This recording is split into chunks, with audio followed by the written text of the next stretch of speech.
Ужасот од трагедијата во Кочани предизвика колективен шок кој ќе остави неизбришливи траги во меморијата на секој поединец. Целата нација е трауматизирана и засегната на одреден начин, но сега е вистински момент да се разговара, да се споделуваат емоции, да знаат луѓето во Кочани дека не се сами. Психолозите и психијатрите се на располагање. Ова велат се ужасни ситуации и ќе треба време заедницата да зацели.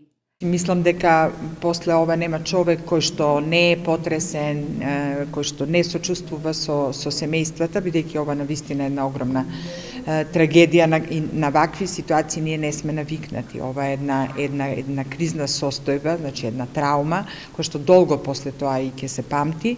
Сега е многу важно какви мерки ќе се преземат, какви промени ќе се случат во општеството. Луѓето се во тага. Се уште сме во најрана фаза на постапување во вакви кризни ситуации, нагласуваат експертите. Полека треба да работиме сите од многу аспекти, и властите, и стручните служби за ментално здравје. Секој кој може во заедницата да помогне, треба да работиме за да ја вратиме полека надежта и чувството на сигурност.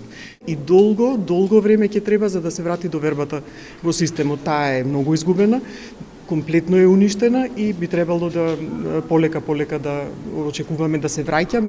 Сигурно дека секоја трагедија остава длабоки психолошки трауми, но во секој случај заедницата таа која што на некој начин може да направи нешто повеќе во санирање на тие психолошки комплекси кои што се јавуваат после трагедијата, посттравматични конфликти, односно треба да се врати сега довербата и во институциите и во секој од нас.